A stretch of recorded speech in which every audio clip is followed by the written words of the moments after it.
આજે હું ચાલુ કરવાનું છું કે નવી સિરીઝ કહો કે જે આપણે નામ આપવું હોય પણ જે પ્રકટીકરણના પુસ્તકમાં 7 મંડળીઓને જે પત્ર લખવામાં આવે છે તો આપણે નેક્સ્ટ 7 શુક્રવાર દર શુક્રવારે એક મંડળી વિશે જોઈશું. બહુ અજાયબ જેવું શિક્ષણ છે. હું જાણું છું, મને ખાતરી છે કે આપણે દરેક વ્યક્તિએ આ વિષય ઉપર ખૂબ સંદેશાઓ સાંભળ્યા હશે અને અભ્યાસ પણ કર્યો હશે, નો ડાઉટ, હું જાણું છું. પણ મારી એવી માન્યતા છે, મારું માનવું છે કે આપણે દરેક વ્યક્તિએ આ 7 પત્રનો એટલીસ્ટ વર્ષમાં 1 કે 2 વખત અભ્યાસ કરવો જોઈએ. કેમ? કારણ કે આમાં ઘણું બધું શિક્ષણ ઈશ્વર આપણને આપે છે કે જે આપણા રોજના જીવન માટે મદદરૂપ બની શકે છે. એટલે આમાં ઈશ્વર આપણને આ 7 પત્રો, હું એને લવ લેટર કહી શકું, કારણ કે ઈશ્વર આપણી પર પ્રેમ કરે છે.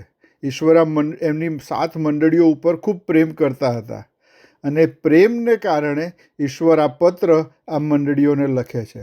એમાં સુધારાઓ છે, સારી બાબતો પણ ઈશ્વરે લખી છે અને એમને ઠપકો પણ આપ્યો છે અને સુધારા વિશે પણ જણાવ્યું છે કે શું સુધારવું જોઈએ. તો આજે આપણે પહેલી મંડળી, જે પ્રથમ પત્ર જે લખવામાં આવ્યો છે એની ઉપર આજે આપણે મનન કરીશું, જોઈશું કે ઈશ્વર આપણને શું શીખવવા માગે છે. આપણે પ્રાર્થના કરીએ.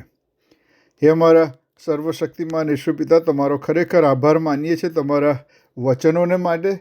તમે ઘણું બધું અમને શિક્ષણ આપો છો તમારા વચનો દ્વારા, પણ અમે પોતે ઘણી વખતે આંખ આડા કાન કરીએ છીએ. અમે સાંભળતા નથી, સમજતા નથી. ઈશ્વર પિતા, અમને માફ કરો અને તમારા વચનો દ્વારા અમારી આંખ ખોલો કે જેથી અમે તમારી ઈચ્છા પ્રમાણે અમે ચાલી શકીએ. મારા મુખમાંથી નીકળતું દરેક શબ્દ તમારા તરફથી જ હોય એવી હું પ્રાર્થના કરું છું. અમારા દરેક સાંભળનારના હૃદય તમે તૈયાર કરો. અમારી આ વિનંતી સાંભળો, સ્વીકાર કરો. આમેન. તો સૌ પ્રથમ પ્રકટીકરણનું પુસ્તક છે એ પ્રભુ ઈસુ ખ્રિસ્ત યોહાનને સંદર્શન આપે છે અને સંદર્શન દ્વારા પ્રભુ ઈસુ ખ્રિસ્ત છેલ્લા દિવસો વિશે જે ઘટનાઓ બનવાની છે એના વિશે પ્રકટીકરણ આપે છે. અને પછી યોહાનને પ્રભુ ઈસુ ખ્રિસ્ત કહે છે કે તું લખ આ બધી બાબતો. અને ઘણી બધી બાબતો એવી છે કે કદાચ સમજવી અઘરી પડે આપણને, કદાચ, કારણ કે એના જે સિમ્બોલ જે છે, ચિહ્નો કે જે આપણે કદાચ સમજી ના શકીએ. એટલે આપણે ઈશ્વરની દોરવણી માગીએ કે ઈશ્વર આપણને બતાવે, કારણ કે ઈશ્વરનું વચન એ તો આપણને શિક્ષણ માટે તો છે જ, પણ આપણને કન્ફ્યુઝ કરવા માટે નથી, પણ એનાથી ઉલટું કે આપણામાં જો કોઈ કન્ફ્યુઝન હોય તો ઈશ્વરનું વચન એ દૂર કરવાને માટે આપણને મદદરૂપ છે. અને પ્રકટીકરણનો 1 અધ્યાય અને 9 થી 20 કલમો જો તમે વાંચો તો એનું પ્રકટીકરણના શરૂઆત વિશે એનું ઇન્ટ્રોડક્શન આપવામાં આવી છે. હું નથી વાંચવાનો અત્યારે, પણ 20મી કલમ હું વાંચીશ કે મારા જમણા હાથમાં જે 7 તારા તે જોયા અને સોનાની જે 7 દીવી છે એનો મર્મ તું લખ. 7 તારા તે 7 મંડળીઓના દૂત છે અને 7 દીવી તો 7 મંડળીઓ છે. એટલે પ્રભુ ઈસુ ખ્રિસ્ત આ દરેક મંડળીને પત્ર લખે છે અને આ 7 દીવી એ 7 મંડળીઓ અને 7 દૂત. દૂત એટલે પેલા આપણે કલ્પના કરીએ કે પેલી પાંખોવાળા હોય ને ઉડતા હોય ને, તો એમાં આ દૂતનો મતલબ આ થતો નથી, પણ દૂત એટલે આગેવાન, એ મંડળીનો જે આગેવાન હોય, વ્યક્તિ, મનુષ્ય, એમના સંબોધીને આ પત્ર લખવામાં આવે છે. અને અહીંયા મનુષ્ય પુત્ર એટલે પ્રભુ ઈસુ ખ્રિસ્ત. આપણે દાનિયેલના પુસ્તકમાં પણ તમે જુઓ તો પ્રભુ ઈસુ ખ્રિસ્તને મનુષ્ય પુત્ર તરીકે સંબોધવામાં આવે છે. અને અહીંયા પ્રભુ ઈસુ ખ્રિસ્ત 7 મંડળીઓને પત્ર લખે છે. અને આજે આપણે પહેલી મંડળી વિશે જોવાના છે. થોડું જો ઇન્ટ્રોડક્શન આપું તો પ્રભુ ઈસુ ખ્રિસ્ત યોહાનને સંદર્શન આપે છે. યોહાન કોણ હતો? તો પ્રભુના જે 12 શિષ્યો હતા એમાંનો સૌથી નાનો શિષ્ય હતો અને સૌથી લાંબુ જીવન, ઇતિહાસ પ્રમાણે સૌથી લાંબુ જીવન યોહાન જીવે છે. યોહાને શું શું લખ્યું? તો યોહાનની સુવાર્તા લખી, એના 3 પત્રો લખ્યા અને આ પ્રકટીકરણનું પુસ્તક યોહાન લખે છે. અને એ પ્રકટીકરણનું આખું પુસ્તક છે એ પ્રભુ ઈસુ ખ્રિસ્ત અંત સમયમાં જે ઘટનાઓ બનવાની છે એનું સંદર્શન યોહાનને આપે છે અને યોહાનને કહે છે કે યોહાન, આ તું લખ, કે જે પછી આપણા માટે લખવામાં આવ્યું છે કે આપણે વાંચીએ ને આપણે તૈયાર રહીએ. હવે આ પ્રભુ ઈસુ ખ્રિસ્ત કેમ આ પત્રો લખે છે? કારણ કે પ્રભુ ઈસુ ખ્રિસ્ત આપણી ઉપર પ્રેમ કરે છે. અને આ મંડળી એટલે શું? પ્રભુની કન્યા. અને આજે હું ને તમે એ પ્રભુની મંડળીનો ભાગ છે. આપણે પ્રભુની કન્યા છે.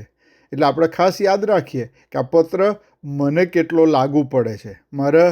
હું અત્યારે જે રીતે મારું જીવન જીવી રહ્યો છું, પ્રભુ ઈસુ ખ્રિસ્ત આ પત્ર મને પણ અંગત રીતે લખી રહ્યા છે. અને આમાં જે સંદેશો છે આપણે જોઈશું કે ઈશ્વર આપણને શું બતાવવા માગે છે. તો પ્રથમ મંડળી છે એફેસસ. અને આ જ સમયોમાં બહુ જાણીતી જગ્યા હતી. એફેસસ જે શહેર છે એ બહુ જાણીતી જગ્યા હતી. અને એ આર્થિક રીતે એને કહીએ કે ખૂબ બધી ત્યાં બધું શું કહેવાય, એક્ટિવ ગામ હતું, એક્ટિવ શહેર હતું. તો અહીંયા જે આપણે કહીએ ફાઇનાન્શિયલ સેન્ટર કહી શકીએ કે ઘણી બધી બાબતો, આર્થિક બાબતો, પૈસાને લગતી, નાણાંને લગતી, તો એફેસસમાં એના માટે બહુ મોટી જગ્યા હતી. એનું જે જગ્યા હતી એ બહુ સ્ટ્રેટેજિક લોકેશન હતું. પણ અહીંયા આ શહેરની અંદર બીજી પણ એક ખરાબ બાબત હતી અને એ તો મૂર્તિ પૂજા. અને એક દેવી ડાયના, એનું મોટું મંદિર આ એફેસસમાં આવેલું હતું. અને આ ખૂબ જાણીતી જગ્યા હતી, ટુરિસ્ટ અટ્રેક્શન હતું. અને આ જે ડાયના હતી, જે દેવી હતી, તો એને જોવાને માટે આખી દુનિયાભરથી લોકો આવતા હતા. અને આ ડાયના એકલી જ નહીં, પણ બીજા ઘણા દેવદેવીઓ પણ આ શહેરમાં એમના મંદિરો અને એમની મૂર્તિઓ ને એવું બધું હતું. અને લોકો આવતા હતા એ અલગ અલગ બેકગ્રાઉન્ડના લોકો, અલગ અલગ સમાજના લોકો, ડિફરન્ટ કલ્ચર્સ, જુદા જુદા દેશમાંથી આવે.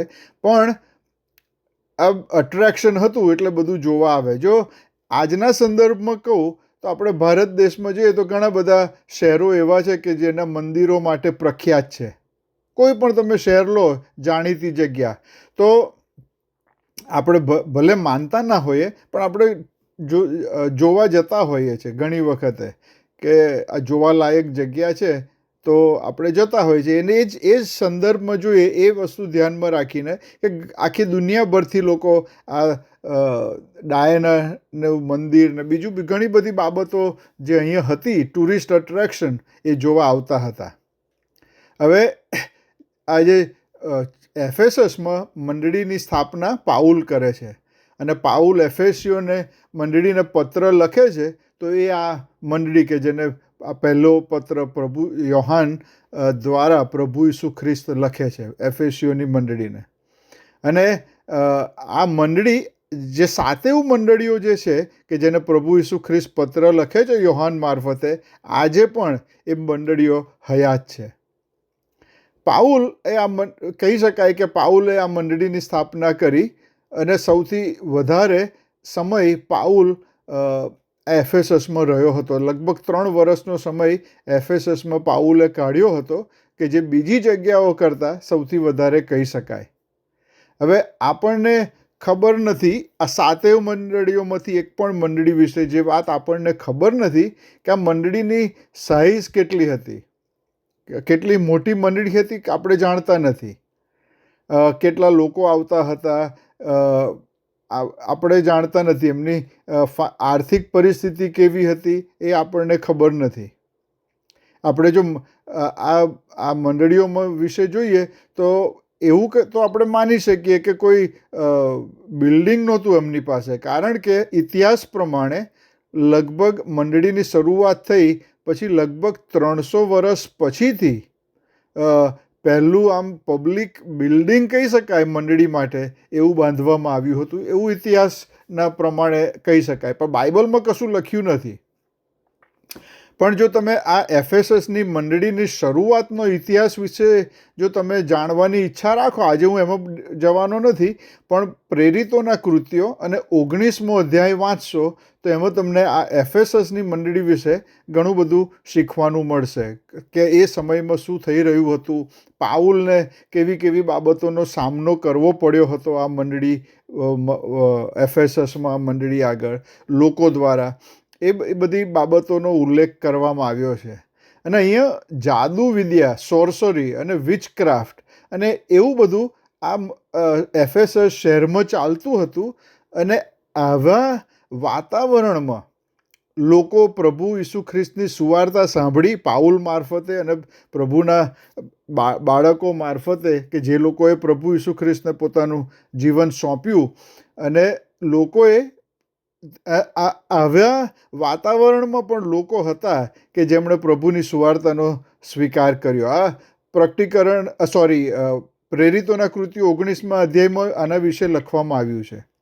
અને જે લોકો હતા એમની પાસે પણ, જે લોકો પ્રભુ ઈસુ ખ્રિસ્તને પોતાનું જીવન સોંપ્યું, તો એમનામાં પણ આમ એનર્જી હતી, એમનામાં એક્સાઇટમેન્ટ હતું કે નવી મંડળી અહીંયા સ્થપાઈ રહી છે. અને ઘણી સારી બાબતો આ મંડળીમાં હતી. પ્રભુ ઈસુ ખ્રિસ્ત જ્યારે આ પત્ર લખે છે યોહાન મારફતે પ્રકટીકરણમાં, ત્યારે આ પત્ર લખવાનું કારણ એ નથી કે આ મંડળી કેટલી સારી છે, કે આ મંડળીમાં કેટલી બધી સારી બાબતો થઈ રહી છે, પણ આ મંડળીમાં એવી પણ બાબત હતી કે જેને ઉલ્લેખ કરવાની જરૂર હતી, જેને સુધારવાની જરૂર હતી. અને પ્રભુ ઈસુ ખ્રિસ્ત એના દૂતને, આ મંડળીના જે દૂત હતો એને સંબોધીને આ પત્ર લખે છે આ મંડળી વિશે. અને મંડળીનો દૂત એટલે મંડળીનો આગેવાન. કોણ આગેવાન હતો નામ આપણે જાણતા નથી, બાઇબલમાં લખવામાં આવ્યું નથી. પણ આપણે એટલું જરૂર જાણીએ છીએ કે આ મંડળી વિશે ખાસ સ્પેસિફિકલી એફેસસની મંડળીને પ્રભુ ઈસુ ખ્રિસ્ત કંઈ કહેવા માગે છે. હવે પ્રકટીકરણનું પુસ્તક 2જો અધ્યાય અને 1લી કલમ. તું એફેસસની મંડળીના દૂતને લખ, જે પોતાના જમણા હાથમાં 7 તારા રાખે છે અને જે સોનાની 7 દીવીની વચમાં ચાલે છે, તે આ વાતો કહે છે. એટલે પ્રભુ ઈસુ ખ્રિસ્ત અહીંયા પોતાની ઇન્ટ્રોડક્શન આપે છે કે કોણ છે. પોતાના હાથમાં 7 તારા એટલે 7 મંડળીઓના જે આગેવાનો છે એ પ્રભુની બીકમાં છે. પ્રભુને ખબર છે આ દૂત, પ્રભુના આ આગેવાનો કોણ છે એ પ્રભુને પૂરી રીતે ખબર છે. પ્રભુ બધું જાણે છે એમના વિશે. આ મંડળી વિશે પણ પ્રભુ બધું જાણે છે. 7 મંડળી, દીવી એટલે મંડળી, આ બાઇબલમાં સ્પષ્ટ રીતે કહેવામાં આવ્યું છે. એટલે આ મંડળી કોણ છે એ પ્રભુ ઈસુ ખ્રિસ્ત બધું જ જાણે છે. અને એક વ્યક્તિ એમાં એ મંડળીની આ દીવીની વચમાં એટલે મંડળીની વચમાં ચાલે છે. એક ચાલે છે એ કોણ? પ્રભુ ઈસુ ખ્રિસ્ત. એટલે આજે પણ આપણે મંડળીનો ભાગ છે તો આપણે યાદ રાખીએ કે પ્રભુ ઈસુ ખ્રિસ્ત આપણી મધ્યે છે. પ્રભુ ઈસુ ખ્રિસ્ત આપણી મધ્યે ચાલે છે કારણ કે આપણે પ્રભુની મંડળીના ભાગ છે. માટે આપણે એને જોઈ શકતા નથી ફિઝિકલી, પણ આત્મામાં આપણી સાથે અહીંયા પ્રભુ ઈસુ ખ્રિસ્તની હાજરી પ્રભુની મંડળીમાં છે. આપણે પ્રભુની મંડળીમાં છે કે આપણે બીજી પ્રભુથી વિરુદ્ધ મંડળીમાં, આપણે જેને મંડળીનું આપણે નામ આપીએ છીએ, એ નક્કી આપણે કરવાનું છે. પણ પ્રભુ એની મંડળીની મધ્યે છે. 2જી કલમ, તારા કામ. આપણે પ્રકટીકરણ 2જો અધ્યાય 2જી કલમ. તારો કામ, તારો શ્રમ, તારી ધીરજ હું જાણું છું.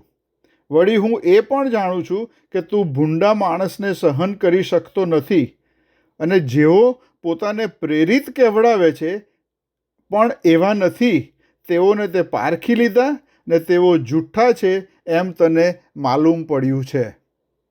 એટલે અહીંયા પ્રભુ ઈસુ ખ્રિસ્ત આ એફેસસની મંડળીને સારી બાબત, આ મંડળી વિશે સારી બાબત છે એ તમને એ આ મંડળીને કહી રહ્યા છે. કહે છે કે હું જાણું છું, અને પ્રભુ કહી રહ્યા છે મને ને તમને પણ આજે, કે હું તમારી મધ્યેથી પસાર થઈ રહ્યો છું, અને તમારી મંડળીમાં શું ચાલી રહ્યું છે મને ખબર છે. તમે ક્યાં છો, તમે ક્યાંથી આવ્યા છો, તમે ક્યાં જઈ રહ્યા છો, તમે શું કરો છો, તમે ક્યાં હતા, તમે શું વિચારો છો, બધું મને ખબર છે. અને અહીંયા પ્રભુ ઈસુ ખ્રિસ્ત અમને કોમ્પ્લિમેન્ટ આપે છે, એમના વખાણ કરે છે, એમને ધન્યવાદ આપે છે પહેલાં, કે હું બધું તમારા વિશે જાણું છું ને સારી બાબતો જાણું છું, કે તમે કેટલું તમને તમે મારી પર પ્રેમ કરો છો. હું તમારા બધા કામ જાણું છું કે તમે શું કરી રહ્યા છો. એ પ્રભુ ઈસુ ખ્રિસ્ત આ બીજી કલમમાં કહે છે કે તું 5 બાબતો કહે છે. તારા કામ જાણું છું, તારો શ્રમ જાણું છું, ધીરજ, તું ભૂંડા માણસને સહન કરી શકતો નથી, અને ખોટાને તું પારખનાર છું. આ બધી બાબતો તમારી મંડળીમાં ચાલી રહી છે, એટલા વખાણ કરી રહ્યા છે.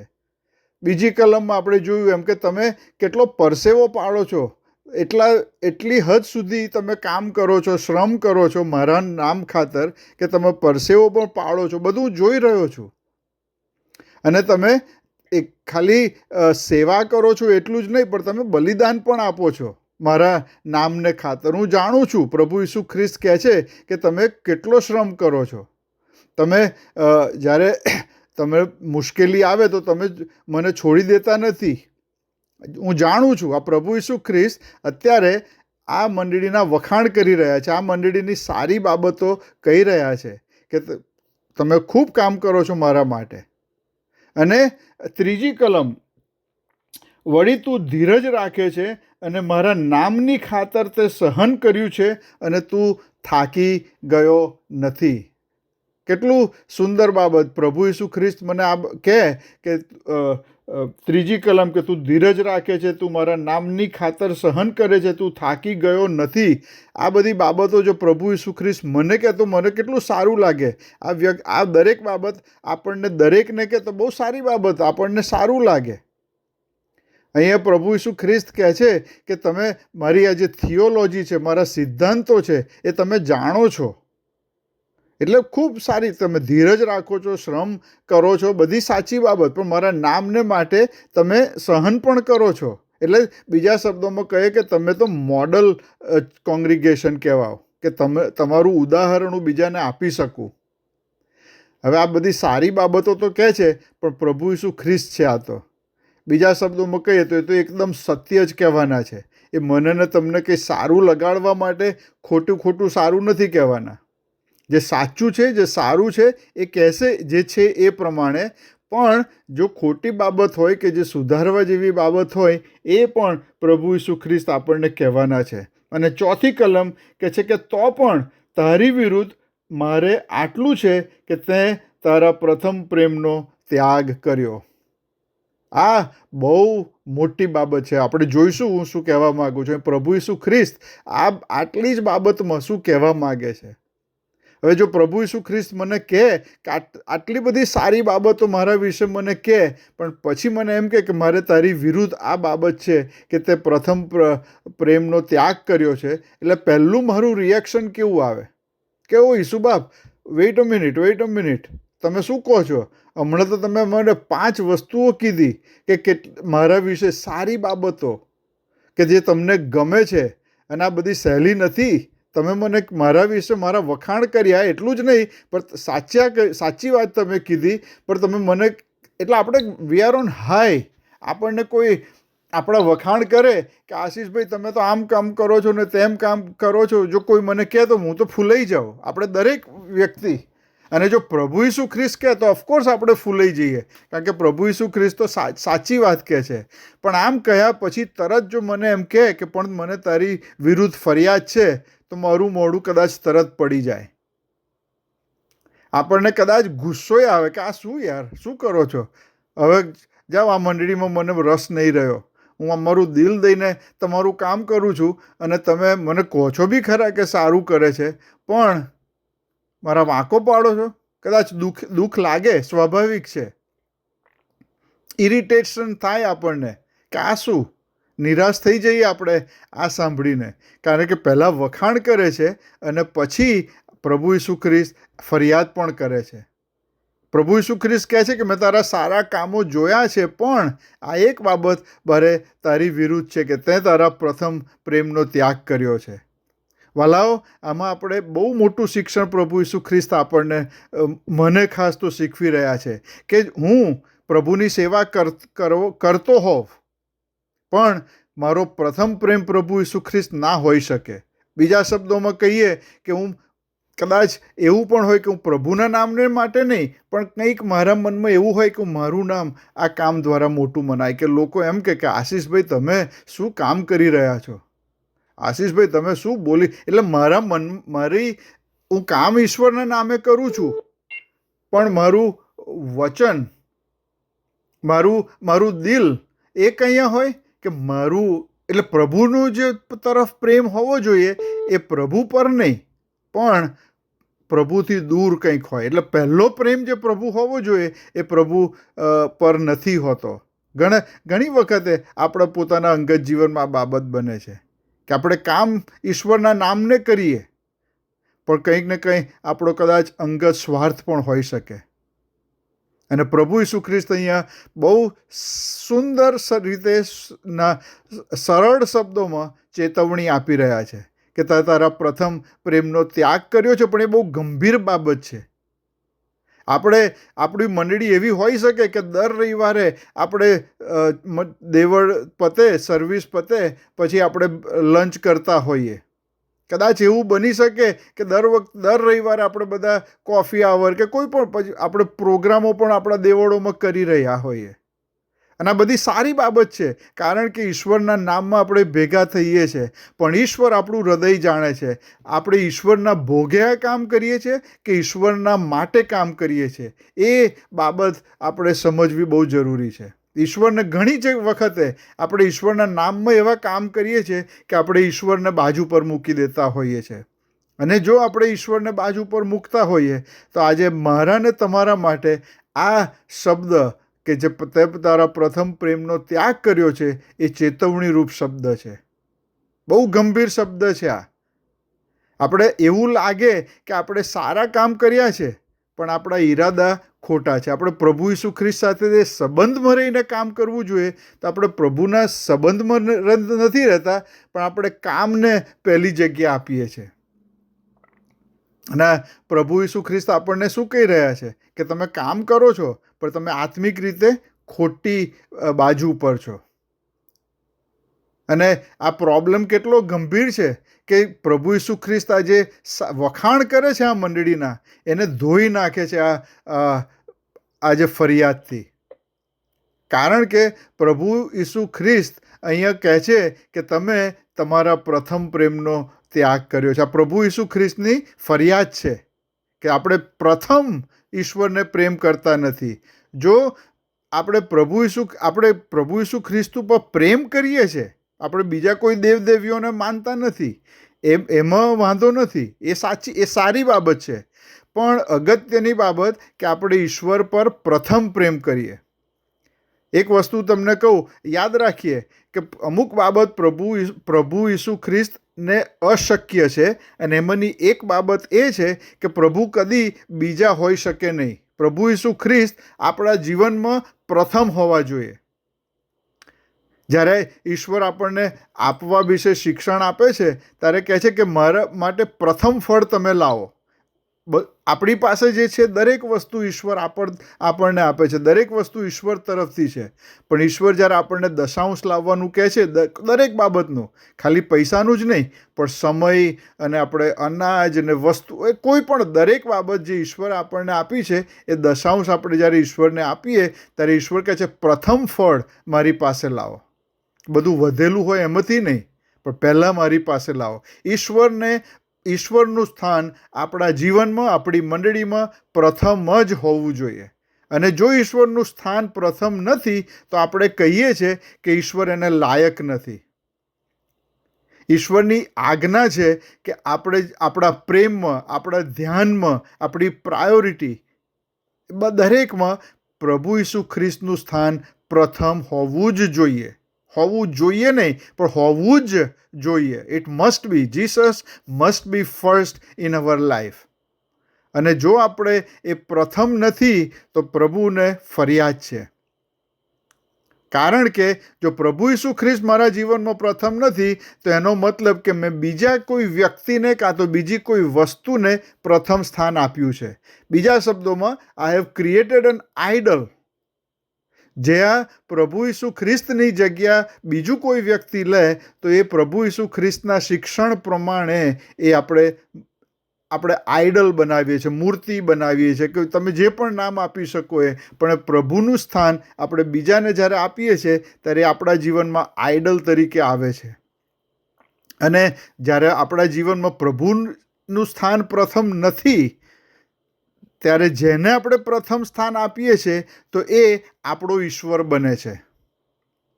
આ ઈશ્વરનું શિક્ષણ બહુ સરળ રીતે, સ્પષ્ટ રીતે ઈશ્વર આપણને એના વચનો દ્વારા શીખવાડે છે. એટલે બીજા શબ્દોમાં, જો પ્રભુ ઈસુ ખ્રિસ્તનું સ્થાન પ્રથમ નથી તો પછી હું પ્રભુને કહું છું કે હવે મારો પ્રભુ બીજો છે કે જેને હું પ્રથમ સ્થાન આપું છું. પ્રભુ અહીંયા એવું નથી કહેતા કે તમે મારી પર પ્રેમ નથી કરતા. આપણે દરેક જણ પ્રભુ ઈસુ ખ્રિસ્ત ઉપર પ્રેમ કરીએ છીએ, એમાં કોઈ શક નથી. પ્રભુ પણ અહીંયા એવું નથી કહેતા આ મંડળીને કે તમે મારી પર પ્રેમ નથી કરતા. પ્રભુ એવું કહે છે કે પ્રથમ પ્રેમ, કે જે મારી જગ્યા છે એ તમે નથી કરતા. કે તમે ઘણા બધા કામ કરો છો, સારા કામ કરો છો, તમે મારા નામમાં સહન પણ કરો છો, બધી સારી બાબત છે. પણ જે જગ્યા તમારા હૃદયમાં, તમારી મંડળીમાં જે મને આપવી જોઈએ, I am your priority, I am the first, I don't know how to be second. ઈશ્વર કદી બીજા રહી શકે નહીં, એ આપણે ખાસ યાદ રાખીએ. અને આપણે અંગત રીતે, કારણ કે આપણે પણ દેવનું મંદિર છે, આપણે ઈશ્વરની મંડળીનો ભાગ છે, આપણે ઈશ્વરની મંડળી છે, એટલે અંગત રીતે અને મંડળી તરીકે આ ઈશ્વર આપણને બહુ સ્પષ્ટ રીતે કહી રહ્યા છે કે આ ઈશ્વરનું સ્થાન આપણા જીવનમાં પ્રથમ જ હોવું જોઈએ. અને જો ઈશ્વરનું સ્થાન પ્રથમ નથી તો આપણે પાપ કરીએ છીએ, ભૂલ નથી કરતા, પાપ કરીએ છીએ. હમણાં આગળ જોઈશું આપણે કે હું કેમ આ શબ્દ કહી રહ્યો છું. અને ઘણી વખતે જ્યારે આપણે ઈશ્વરને પ્રથમ સ્થાન નથી આપતા, એના કારણે જે આત્મિક અનુભવો ઈશ્વર આપણને કરાવવા માગે છે આપણે ચૂકી જઈએ છીએ. કેમ આપણે ચૂકી જઈએ છીએ? કારણ કે આપણે જે સ્થાન પ્રભુ ઈસુ ખ્રિસ્તને આપવું જોઈએ એ સ્થાન આપણે બીજાને આપીએ છીએ અને પ્રભુ ઈસુ ખ્રિસ્તને એ સ્થાન આપતા નથી. પ્રભુ અહીંયા કહે છે, પ્રભુ ઈસુ ખ્રિસ્ત અહીંયા કહે છે કે તમારો પ્રથમ પ્રેમનો તમે ત્યાગ કર્યો છે. બીજા શબ્દોમાં, હવે તમે કોમ્પ્રોમાઇઝ કરી રહ્યા છો મારી સાથેના સંબંધ સાથે. આપણે કેટલી વખતે એ પ્રભુ ઈસુ ખ્રિસ્ત સાથે કોમ્પ્રોમાઇઝ કરીએ છીએ આપણા સંબંધમાં. આપણે એક્ટિવિટી બહુ કરતા હોઈએ છીએ અને સારી બાબત છે. પ્રભુ ઈસુ ખ્રિસ્ત અહીંયા વખાણે છે કે તમે બધા કામ કરો છો, સારા છે કામ. પણ જ્યારે પ્રભુની સાથેના સંબંધને ભોગે આપણે આ કામ કરીએ છીએ, આપણે દેવળ બાંધ્યું પણ દેવળમાં હું એમ કહું કે આશીષ પટેલનું નામ હોવું જોઈએ, તો પછી હું એમ કહું કે આ તો દેવળ છે, પ્રભુની સ્તુતિને અર્થે છે. પછી જો આશીષ પટેલનું નામ લખું તો પછી પ્રભુનો મહિમા થયો કે મારું નામ મોટું બનાવવાની હું કોશિશ કરી રહ્યો છું. એવી રીતે આપણે કામ કરવું જોઈએ કે આપણું નામ ઘટે, કોઈ મારું નામ જાણે પણ નહીં, પણ પ્રભુ ઈસુ ખ્રિસ્ત એકલાના જ નામનો મહિમા થવો જોઈએ. કેટલી વખત આપણે પોતાના નામને જાણતા કે અજાણતા આપણે પોતાની જાતને આગળ કરતા હોઈએ છીએ. વાલાઓ, જો આ મને લાગુ પડે છે તો મારા માટે આ ચેતવણી આ વચનમાં પ્રભુ ઈસુ ખ્રિસ્ત આપી રહ્યા છે કે પ્રભુ સાથેનો સંબંધ એ અગત્યનો છે, કામ અગત્યના નથી. પ્રભુ ઈસુ ખ્રિસ્તને આપણી સાથે સંબંધ ઝંખી રહ્યા છે કે જેમાં આપણે પ્રભુ ઈસુ ખ્રિસ્તને પ્રથમ રાખીએ. હવે આપણી ફરિયાદ તો કરી પ્રભુ ઈસુ ખ્રિસ્તે આપણા માટે, આ એફેસસની મંડળીને ફરિયાદ તો કરી. કદાચ આ મને લાગુ પડે તો પ્રભુ ઈસુ ખ્રિસ્ત મારી સાથે પણ આ વાત કરી અને આ ફરિયાદ કરી. પણ પ્રભુ ઈસુ ખ્રિસ્ત અહીંયા અટકતા નથી, કારણ કે આ બહુ અગત્યની અને ગંભીર બાબત છે.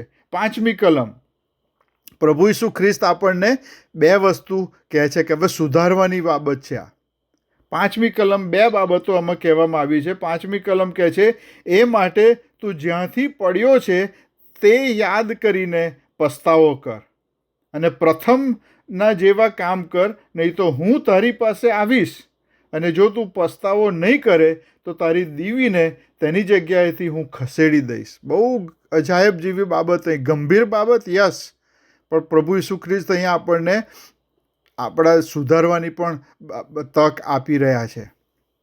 આપણે ઇંગ્લિશમાં 2 R's. પહેલી વસ્તુ, રિમેમ્બર વેર યુ હેવ ફોલન, યાદ કર કે તું ક્યાંથી પડ્યો છું. અને બીજો R કે રિપેન્ટ, પસ્તાવો કર. પહેલી બાબત કે યાદ કર કે તું ક્યાંથી પડ્યો છું. જ્યારે મેં પ્રભુ ઈસુ ખ્રિસ્તનો જ્યારે અંગત તારનાર તરીકે સ્વીકાર કર્યો, એ ઘડી તું યાદ કર, એ પ્રભુ મને યાદ કરાવે છે. ત્યારે તને કશી ખબર નહોતી, કદાચ યોહાન 3:16 જ કદાચ યાદ હશે. આજે તો તને આખું બાઇબલ મોઢે છે ને આખું બાઇબલનું તું સંદેશા આપી શકે છે, પણ એ અલગ વાત છે. પણ તું યાદ કર કે જ્યારે પહેલાં જ્યારે તું તારું બદલાણ થયું, ભલે તને કશી ખબર નહોતી, પણ ત્યારે એક વસ્તુ તને ખ્યાલ હતો કે કશું બી હોય તો તું મારી સાથે પ્રાર્થના કરતો હતો ને પ્રભુ મારા પાપની માફી આપ. એકદમ તું ભાંગેલો હતો કે ભાંગેલી હતી કે જ્યારે તું મારી પાસે આવ્યો કે આવી, અને તારે તું મારી ઉપર પૂરો આધાર રાખતો હતો કે મારા માટે તો પ્રભુ ઈસુ ખ્રિસ્ત જ છે. મારી પાસે મને બીજી કશી બાબતોની ખબર નહોતી, પણ મારી પાસે મારો પ્રભુ ઈસુ ખ્રિસ્ત જ છે એની મને ખાતરી હતી, અને દરેક બાબતમાં હું તમારી પર ખૂબ આધાર રાખતો હતો કે રાખતી હતી. એ ઘડીને પ્રભુ અત્યારે મને અને તમને યાદ કરવાનું કહે છે કે એ ઘડીને યાદ કર. અને બીજી બાબત, પસ્તાવો કર. હવે પસ્તાવો કઈ બાબતમાં કરવો જોઈએ? પ્રભુ ઈસુ ખ્રિસ્ત આપણને જ્યારે કહે છે પસ્તાવો કર, તો યાદ રાખીએ કે પસ્તાવો પાપનો કરવાનો હોય. બીજા શબ્દોમાં, જ્યારે પ્રભુનું સ્થાન મારા જીવનમાં પ્રથમ નથી તો એ પાપ છે. પ્રભુને પ્રથમ સ્થાન નહીં આપવું એ આ વચન પ્રમાણે આપણે કહીએ કે આ પાપ છે, કારણ કે પ્રભુ મને પસ્તાવો કરવાનું કહે છે, કારણ કે મેં મારા જીવનમાં પ્રથમ સ્થાન આપ્યું નથી. બીજા શબ્દોમાં કહીએ તો ભૂલ નથી. પ્રભુ માફ કરો કારણ કે ભૂલ થઈ ગઈ. ના, જ્યારે પ્રભુ મારા જીવનમાં પ્રથમ સ્થાને નથી તો એ ભૂલ નથી, એ પાપ છે. બહુ ગંભીર બાબત છે. ભૂલના કારણે ઈશ્વર આપણને નર્કમાં નહીં મોકલે, પણ પાપના કારણે આપણે પોતાની જાતને નર્કમાં મોકલીએ છીએ. એટલે આપણે આપણે બહાના કાઢીએ કે પ્રભુ મારી ભૂલ થઈ ગઈ, મારી પ્રાયોરિટી જરા મેં બદલી કાઢી, માફ કરો. No, it's not a priority issue, it's a sin issue. Jesus must be first in our life, otherwise it is a sin. પસ્તાવો કરો. જો પ્રભુ મારા જીવનમાં પ્રથમ સ્થાને નથી તો આપણે પસ્તાવો કરવો જ પડશે. જો નહીં કરીએ તો આપણે જાણીએ છીએ શું હાલત થવાની છે. નર્કમાં જવાનું છે અનંતકાળને માટે. વાલાઓ, આજે પ્રભુ ઈસુ ખ્રિસ્ત મને ને તમને બહુ ગંભીર સવાલ પૂછી રહ્યા છે કે મારું સ્થાન તમારા જીવનમાં, તમારી મંડળીમાં ક્યાં છે? તમે બધા જે કાર્યક્રમો કરો મંડળીમાં, બહુ સારી બાબત છે. સુવાર્તા પ્રચાર કરવા જાઓ, બહુ સારી બાબત છે. બાઇબલ સ્ટડી માટે મળો, પ્રેયર ટાઈમ માટે મળો, લોકોને તમે સંદેશો આપો, બહુ સારી બાબત છે. પણ મારું સ્થાન તમારા જીવનમાં ક્યાં છે? જો પ્રથમ નથી તો પહેલાં એ બધું છોડો, કારણ કે બધું નકામું છે.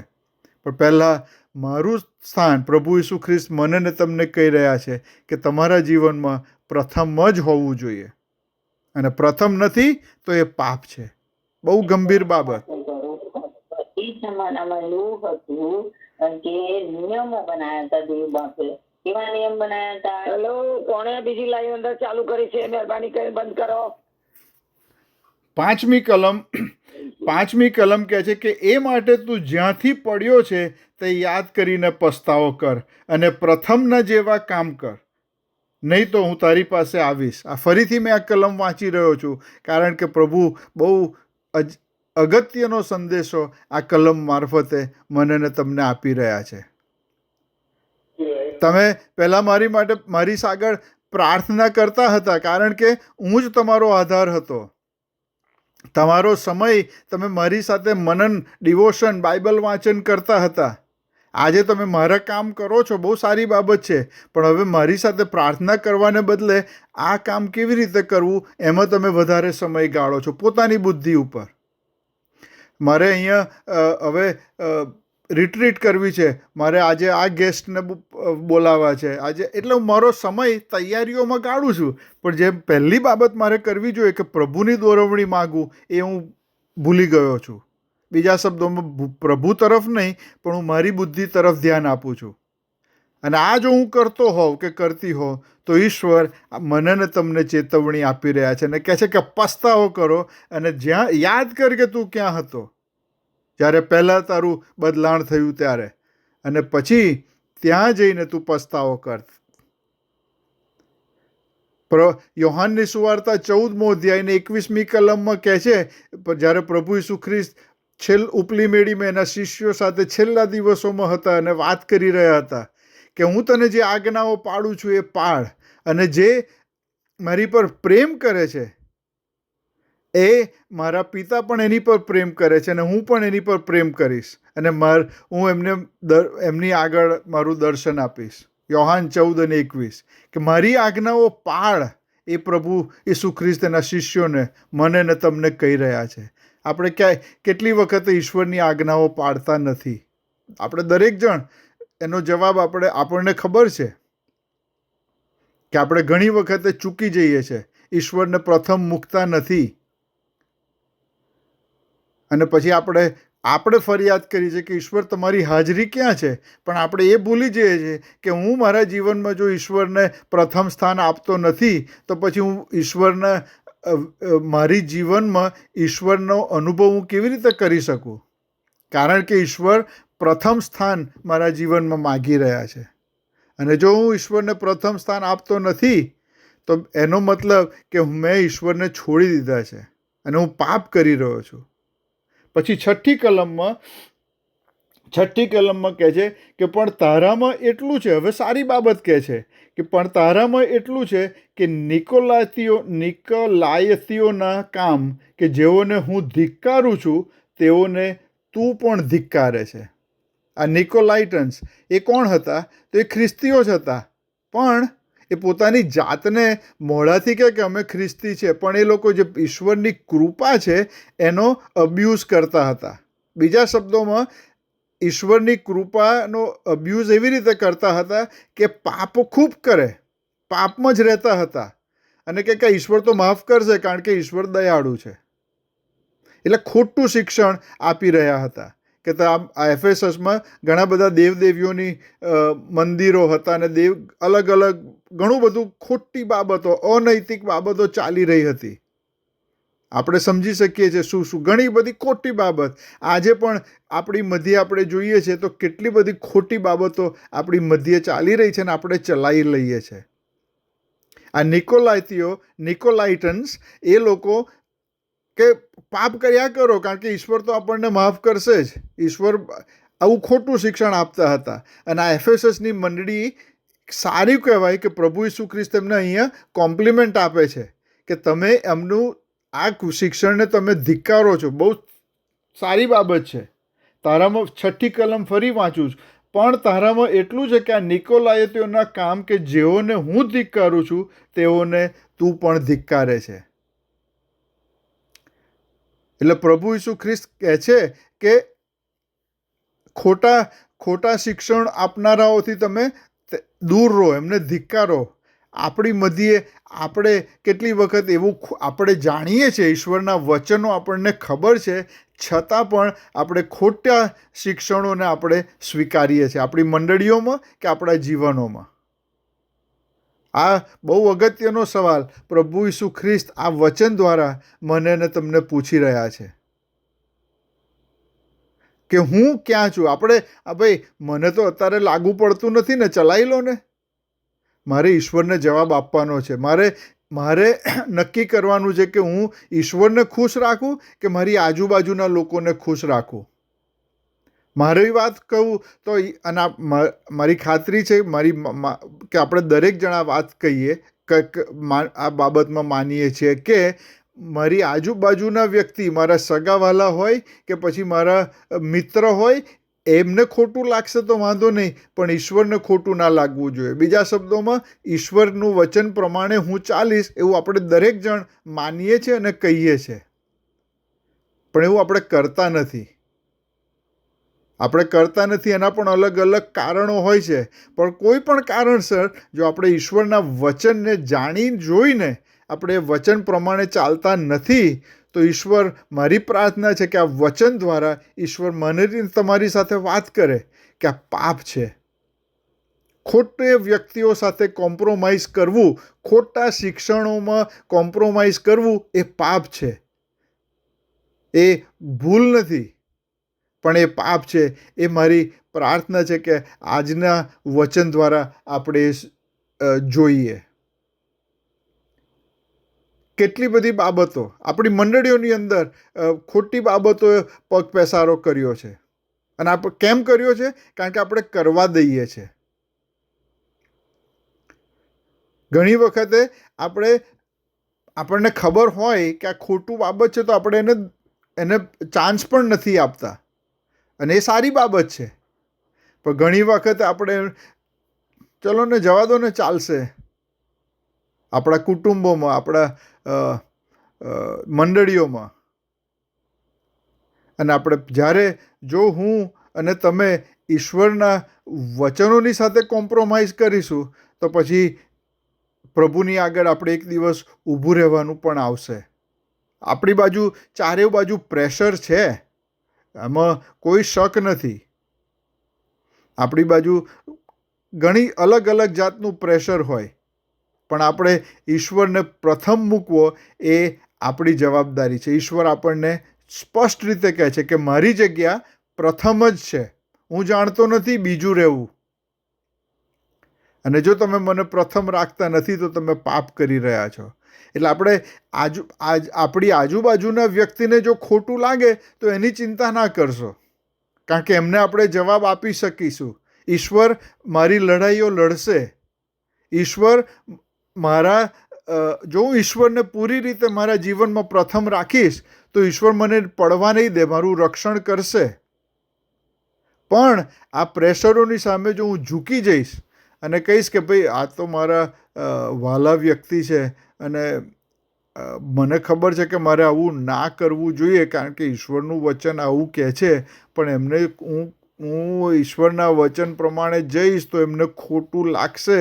અને પછી એટલે આવા બધા વિચારોથી આપણે પ્રેશરમાં આવી જઈને આપણે પછી ખોટી બાબતો કરતા હોઈએ છીએ.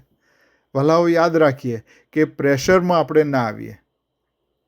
અને જે જીતે છે એને પછી મુગટ મળવાનો છે.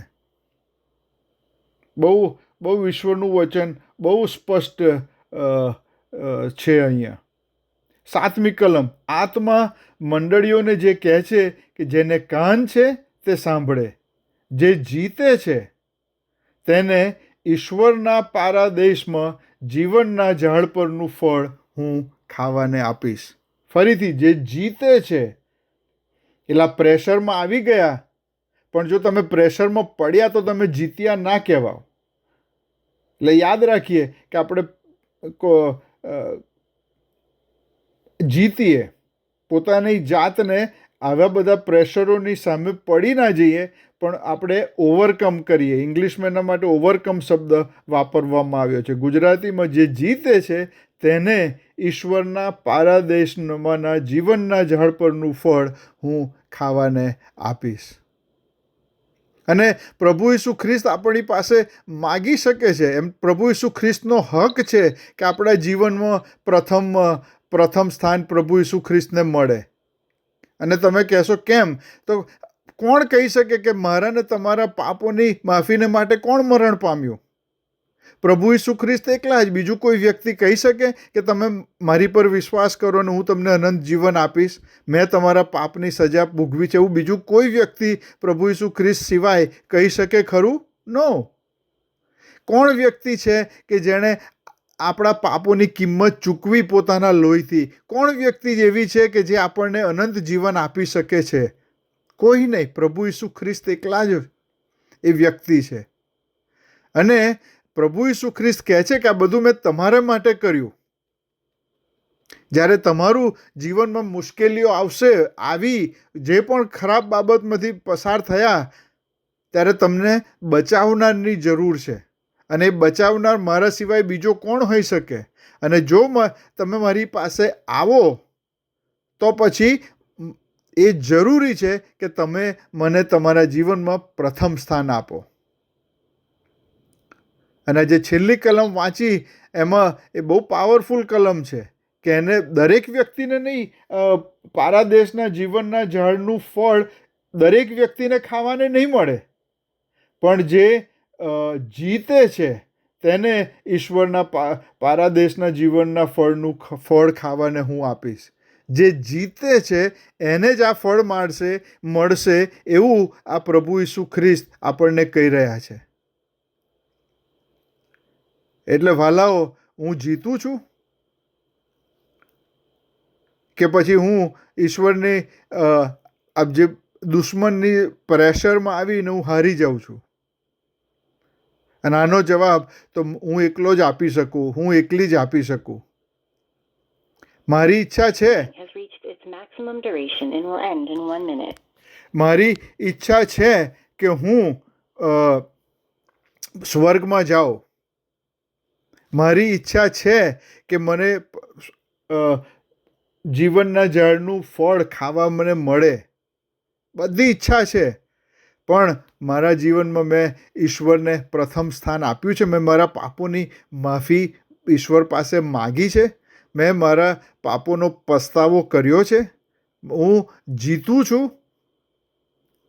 આ પ્રભુ ઈસુ ખ્રિસ્ત આજે પહેલી મંડળીને, એફેસસની મંડળીને જે પત્ર લખ્યો એની અંદર આજનો સંદેશો આ પ્રભુ ઈસુ ખ્રિસ્ત મારીને તમારી સાથે આ સંદેશો આપી રહ્યા છે કે હું પ્રથમ છું.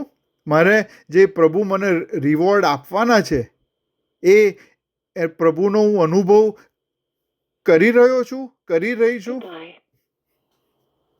આજનો સંદેશો બહુ ગંભીર સંદેશો છે મારા ને તમારે માટે કે મેં પ્રભુને ક્યાં મૂક્યા છે, મારા જીવનમાં પ્રભુનું સ્થાન ક્યાં છે.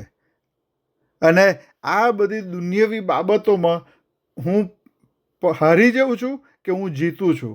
કારણ કે 7મી કલમ સ્પષ્ટ રીતે કહે છે કે જે જીતે છે તેને ઈશ્વરના પારાદેશમાંના જીવનના ઝાડ પરનું ફળ હું ખાવાને આપીશ. વાલાઓ,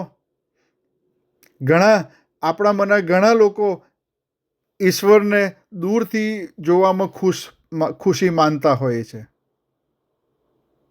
દૂરથી આ બરાબર છે, બધું સારું છે. પણ જો ઈશ્વરનો ખરેખર અનુભવ કરવો હોય તો ઈશ્વરની નજીક જવાની જરૂર છે. જો આપણે નાયગ્રા ફોલ્સમાં આપણે દરેક વ્યક્તિ ગયા છે, અને આ ઉદાહરણ બહુ આ સમજવામાં મદદરૂપ બને એવી મારી આશા છે કે નાયગ્રા ફોલ્સમાં જો તમે જાઓ અને એ ધોધનો તમારે ખરેખર અનુભવ કરવો હોય તો તમે ઘણી અલગ અલગ રીતે કરી શકો છો. તમે કદાચ હોટલ રૂમમાં રાખો એવી કે જે તમારી હોટલની રૂમમાંથી તમે એ ફોલ્સ જોઈ શકો, અને બહુ સુંદર ફોલ્સ છે એટલે આનંદ કરી શકો. પણ જો એને તમારે માણવો હોય તો તમારે એ હોટલ રૂમની બહાર નીકળી અને તમારે જે પાર્ક છે એમાં આવવું પડશે. જો એ પાર્કમાં તમે આવશો તો એનો અનુભવ અલગ જ છે કે હોટલ રૂમમાંથી એનો અનુભવ ના કરી શકાય, પણ એ પાર્કમાં આવવાથી થશે. પણ એટલું પૂરતું નથી. જો તમે મેઇડ ઓફ ધ મિસ્ટની જે પેલી બોટ રાઇડમાં બેસશો તો તમને ફોલ્સની ખૂબ વધારે નજીક લઈ જશે, અને એનો અનુભવ પણ અલગ જ હોય છે. અને આટલું પણ પૂરતું નથી. જો તમે અમેરિકન સાઈડમાં કે પેલી જે કેવ ઓફ ધ વિન્ડ્સ, જે પેલું ચાલીને છેક ધોધની નીચે ચાલીને જવાનું, જો તમે એ રાઈડ લેશો, એ actually it's not a ride, આપણે પોતે ચાલીને જ જવાનું હોય છે, પણ જો તમે એનો અનુભવ કરશો તો તમે છેક ફોલ્સની નીચે પાણી ધોધ જે પડી રહ્યો છે ત્યાં તમે ઊભા રહેશો. ફોલ્સ એક જ છે, ઈશ્વર એક જ છે, પણ એનો અનુભવ કરવો એ મારા હાથમાં છે કે હું ઈશ્વરની કેટલી નજીક જાઉં છું. અને જેટલું વધારે હું ઈશ્વરની નજીક આવીશ એટલો ઈશ્વરનો અનુભવ હું કરી શકીશ. વાલાઓ, જવાબ તમારા હાથમાં છે.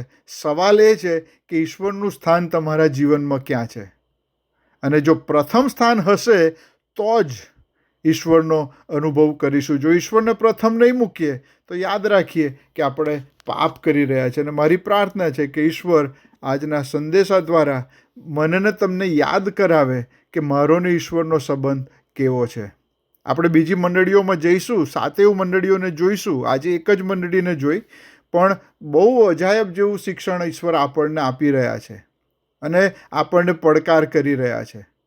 અને આઈ નો કે દરેક વ્યક્તિએ આ વિષયો ઉપર સંદેશાઓ ખૂબ સાંભળ્યા હશે અને ખૂબ સારા સંદેશાઓ સાંભળ્યા હશે, પણ આપણને એક જ વસ્તુ આમાંથી શીખીએ કે ઈશ્વરનું સ્થાન મારા જીવનમાં ક્યાં છે. આમેન. Thank you.